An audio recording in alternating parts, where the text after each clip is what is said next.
that was a blues, a 12-bar blues in a jazz style in the key of B flat, and I want to show you how to play these chords. I'd call this Freddie Green style. He's the guy in Count Basie's orchestra who early on guitar popularized these particular chord voicings and this style of playing. This simple version is called 4 on the floor, where you're doing all 4 beats in every measure, all downstrokes. The first chord is a B flat 7, and you're going to go, every one of these chords is only 3 notes. It's got a root on the bottom of the chord and 2 other notes to go along with it. So the B flat 7 is the root on your low E string, 6th fret, and the A string is muted. If you're going to be playing with a pick doing this style, you got to make sure that the strings that don't have notes on them are muted in between. So the A string, if you hit it, should be just muted like that. And I do most of my mutes just laying my first finger flat across the strings and only pressing on the string that I want to get a note out of. So you've got 6 mute, then on the D string it's 6th fret with your second finger, and on the G string it's 7th fret with your ring finger. And then your second and first strings should also be muted as well. So get that chord under your fingers, and when you get this staccato effect, you're releasing the chord with your left hand every time. Otherwise it sounds like, which we don't really want. We want more of a percussive effect when we do this. The second chord is an E flat 7, and you're going to move your root to the A string. So you've got no note on your low E string, 6th fret on the A string, 5th fret, 6th fret, and then top 2 strings are muted again. And then you go back to your B flat 7. And at the end of these first 4 measures, we're going to get, so that was an F minor 7, that's on the no note in your low E, you've got an F root on the A string, on the 8th fret, and then 6, 8 for your other 2 notes. And for, I think, every single one of these voicings, I'm using my first 3 fingers. But if you want to, if it works out better for your hand, you can use different fingers. Like for this one, a lot of people might use finger 3, 1, and 4, and leave out your middle finger. I prefer as much as possible to use my 3 strong fingers unless I really need to stretch out sideways like that. So that's F minor 7, and then B flat 7,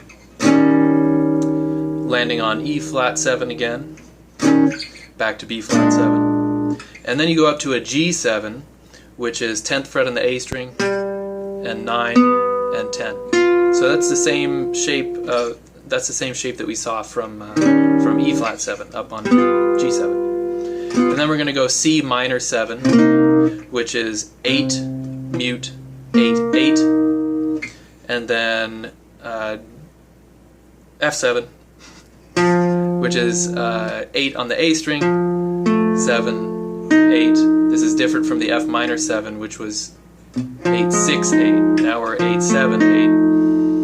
And then back to B flat 7. We're going to repeat those last 4 chords again. They go quicker this time. So now naming the chords, I'll walk you through that same thing.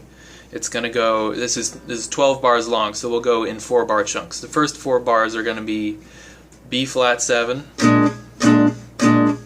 E flat 7, B flat 7, F minor 7, B flat 7. That takes us to the middle 4 bars, which starts on E flat 7, back to B flat 7, and then G7. The final 4 bars are going to be more chords in this one than anywhere else. We've got C minor 7, F7, B flat 7, G7, C minor 7, F7, and then you land on B flat at the beginning of the next cycle. So those last 4 measures, you notice that you get 1 chord per measure for the first half of it, and then the last 2 measures were 2 chords in each of those measures. So if we go through that one more time, we can analyze what these chords are. We've got a 1 chord, a 4 chord. Towards the end of the cycle, we get a 2 5 1, or a 1 6 2 5. Knowing the names of all of this stuff is beyond the scope of this video. But the more you see this stuff and experience it, the more you get a sense of that's the 2 chord and that's the 5 chord, and we can always call that the 2 chord, etc. So going through that same cycle one more time, I'm going to name these chords by what they are relative to the key. So we start with the 1 chord, 4 chord, back to 1. And then here we're going to do a 2-5 into 4. So relative to the 4 chord, that was the 2 chord, and that was the 5 chord, and then we land on the 4 chord. Back to 1. Now we go to 6. Now 2, 5, 1, 6, 2, 5, back to 1. So knowing the chords in that manner, in relative to the key that you're in, allows you to move it wherever you want. You don't have to play it always in B flat. You don't have to re-memorize everything in a new key. You just have to memorize the order of chords using that kind of nomenclature, the 1, the 4, etc. So we could move it to a different key. As long as you can navigate between all of those different chords, you can move it to any key you want, anywhere on the fretboard, anywhere that you're able to navigate. And the nice thing about all of these chords is the root always lands on the E string or the A string. So if you're used to finding like an A bar chord or a C power chord or a G bar chord or something like that, you're always finding roots on those low 2 strings. So you're still finding those roots on those strings, even when you're playing these kind of unfamiliar jazz chords. So let's do the whole thing in F and see how it goes. We're going to go our 1 chord on F, and then our 4 chord is B flat 7, back to 1. Now we do a 2-5 into the 4 chord, which is C minor, F7, B flat 7.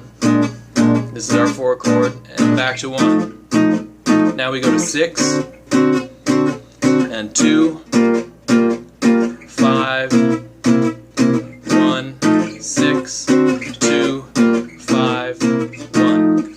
So there you have it. Experiment with finding those different chords with your starting root on the low E string and with your starting root on A string, like we just did. We did it in B flat with your root on the low E string, 6th fret, and we did it starting on F. And I didn't give you every single one of those chords because the more of that work that you kind of piece together, the better it sticks in your own head. Good luck.